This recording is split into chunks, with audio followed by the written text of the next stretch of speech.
The Grind, a Minnesota sports podcast. Welcome into The Grind. My name is Tim, and I'm the host of this Minnesota sports podcast. Make sure you hit that subscribe button on YouTube or follow button wherever you're listening to this show. Hit that like button on YouTube as well if you're willing to do that. And rate and review the podcast wherever you're listening to this show. A few questions for you to start this podcast. Would you consider yourself to be a sensitive person in your feelings? Would you consider yourself someone that gets offended very easily or gets upset very easily? And I'm assuming you're going to say no to all those questions because you're most likely a male listening to this podcast, and males like to consider themselves people that can't get offended, tough bros, can't back down, can't beat me up. Well, let me read this. Colin Cowherd says this about JJ McCarthy.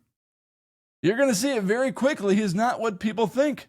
McCarthy is a CQB.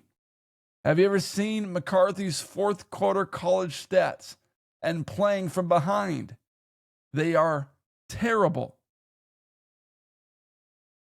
How does that make you feel? Does that make you upset? Does that get you in your feelings? Because I have seen endless content reacting to Colin Cowherd's opinion about JJ McCarthy. I saw Thor Nystrom go off on Colin Cowherd on Score North's Twitter page. I've seen people say that Colin has no idea what he's talking about. And right now, the Vikings audience is so bought into JJ McCarthy. And a lot of people believe that there's going to be a seamless transition from Sam Darnold to JJ McCarthy. I don't think so. I don't think McCarthy is a CQB. I also don't think he's a A+ QB. If we're going to grade A+ QBs, A+, those are the best QBs in the league. Patrick Mahomes, Josh Allen. An A- QB right now is probably Jaden Daniels. A CQB in the league.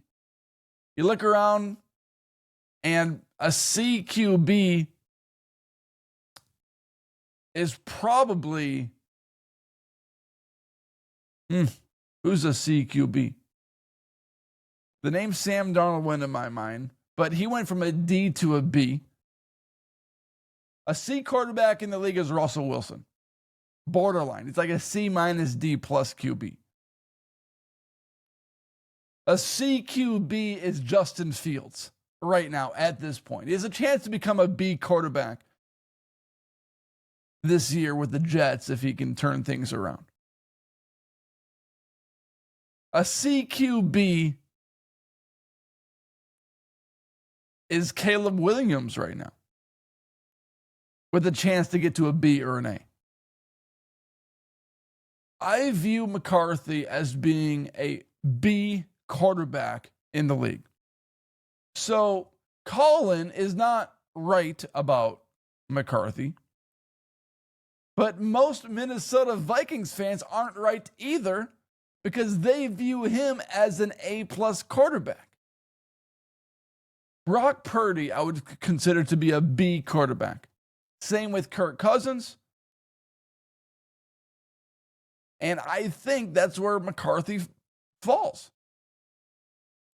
And what's going to be the most intriguing storyline throughout McCarthy's first few seasons in the league, and it's eventually going to be a question the Vikings are going to struggle to answer. Because right now, the Vikings roster is stacked with players offensively and defensively. But if McCarthy becomes what the Vikings hope he becomes, eventually the Vikings are going to have to pay McCarthy, and they won't be able to pay all of these offensive linemen and defensive linemen. And when that day comes, the Vikings are going to need to answer a question. Do we pay a B quarterback, JJ McCarthy, A plus QB money, and then we lose all those guys around McCarthy? That's the question the 49ers had to answer about Brock Purdy. And 98% of the time, teams pay the QB because they feel like they need to. Kirk Cousins, he was an outlier. He was one of the quarterbacks that did not get paid from the Washington Redskins. And eventually, the Vikings are going to need to weigh the high reward of McCarthy and the payment of McCarthy. Is he worth paying him top QB money when he's not necessarily a top 5 QB in the league? Because right now, the Vikings should win with their roster and with everything that they have going for them. But when McCarthy hits that contract day and wants to get paid top QB money, well, he's shown that he can win if the Vikings win, which they should. He's shown that he can take a team to the playoffs and maybe even win a playoff game. So he's going to come, his agent's going to come with all of this information about what he's produced on the field. But the question that's going to be tough to answer is, was McCarthy carried to these playoff wins? Or did McCarthy carry the roster to these playoff wins? Because there's a difference there. When Brock Purdy was surrounded by Deebo Samuel in his prime and all of these other elite players on the 49ers roster, it was a whole lot easier to make the Super Bowl than it's going to be this upcoming season. But they paid him anyways, out of fear that they would be terrible at the QB position. So this is a futuristic conversation that we're having, but one that is going to come because of where McCarthy ranks as a QB. It's going to be the same question the Vikings answered about Kirk Cousins. The Vikings general manager, Rick Spielman, thought the addition of Kirk Cousins, 3 years, $84 million, was going to be worth losing players, and Kirk Cousins could make up for it. Mike Zimmer disagreed with that logic. Zimmer and Spielman hated each other at the end of their run because Zimmer wanted to keep their defensive players, and Kirk Cousins, in his opinion, was not worth all of the money they gave them to lose the players that they lost. And eventually the Vikings are going to need to answer the same question about JJ McCarthy. Is he worth losing top offensive and defensive players for? And the likely answer that is going to come in like 3 or 4 years is yes. Because he's going to do just enough to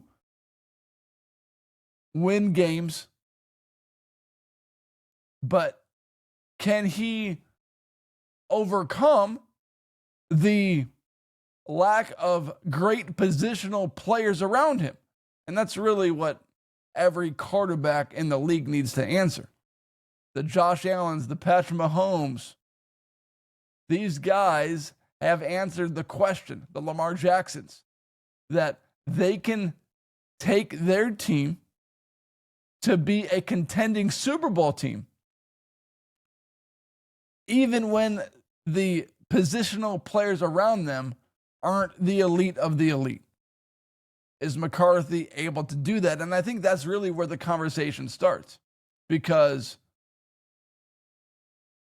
McCarthy, I believe it's impossible for him to be a bust. I don't view McCarthy as a bust, but I also don't view him as a top echelon player in the league. My comp for McCarthy is Brock Purdy and Kirk Cousins. I think he will perform similarly to those two players. So it's not the sizzly take with a side of meatball, but it's an honest take. McCarthy, as great as he was in college, he was carried to a national championship. And right now is in a position to be carried through his first seasons starting as Vikings quarterback. But as those players around him go somewhere else because the Vikings can't afford them anymore because they're paying McCarthy, can he maintain a level of greatness on the Vikings and take the Vikings to a level of greatness they've never experienced without those top players around him? And those are the big questions. Because we can analyze McCarthy and look at him and say, oh, he's going to be good. But is he going to be good in 5 years from now when he's getting top quarterback money and the players around him aren't as great? Those are the big questions. You can analyze, oh, he's an A+, he's a C, he's a B.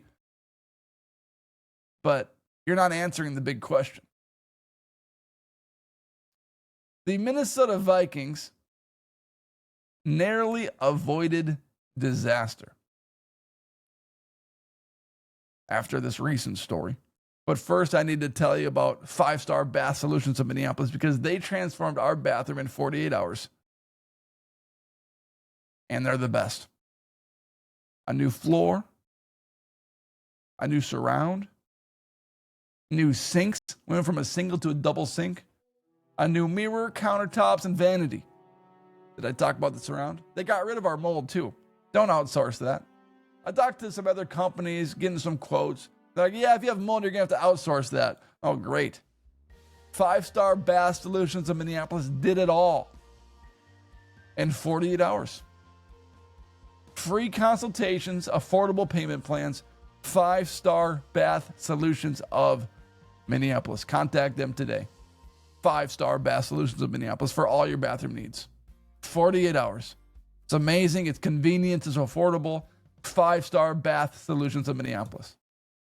The Vikings narrowly avoided disaster. Per Adam Schefter, Raiders are releasing defensive tackle Christian Wilkins with the designation of terminated vested veteran. His time in Las Vegas is now over. Due to how Wilkins treated the rehab from his foot injury he suffered last season, the Raiders voided the remaining $35.2 million of guaranteed money left on Wilkins' contract last month and today. Wilkins filed a grievance with the NFLPA. Basically, the way I interpret this report by Adam Schefter is that the Raiders are refusing to pay Wilkins the final $35.2 million of his guaranteed money because of the poor way Wilkins attacked his rehab. Per Darren Wolfson, via the Purple Persuasion on March 26, 2024, it says this: those 48 hours leading into the official start of free agency, like I'm telling you, the Vikings are feeling very, very good about their chances of landing Christian Wilkins. The Vikings wanted Christian Wilkins, and Christian Wilkins took a deal with the Las Vegas Raiders. He signed a deal, a 5-year deal, $110 million, $57.5 million guaranteed. And he played 5 games for the Raiders. The Vikings wanted him because of the connection between Brian Flores and Christian Wilkins. And they thought they had him because of the connection between Brian Flores and Christian Wilkins. But this morning, the Vikings are taking a big breath of relief because they did not get Christian Wilkins. They wanted him, but Christian Wilkins chose somewhere else. And because he chose somewhere else, the Vikings escaped paying a player that played 5 games, $57.5 million guaranteed, and avoided the disaster of voiding a contract and having him file a grievance and trying to get his money back. Just a situation that's ugly. And it's not because the Vikings really did anything. They welcomed this opportunity. Because let's face it, he was a good player for the Dolphins, and the Vikings needed defensive tackle help, so they wanted him. But luckily, Christian Wilkins said, I'm going to play for the Raiders instead. And because of that, the Vikings escaped paying a player who played 5 games, a ton of money, and are now breathing a huge sigh of relief. Sometimes you just got to be lucky. And that's what the Vikings were. Thank you for joining the show today. Hit that subscribe button on YouTube and rate and review the show if you're listening somewhere else. Hit that like button on YouTube as well. All right, everyone, have a good day. Have a good weekend. We'll talk to you Monday. Thanks for joining the show today.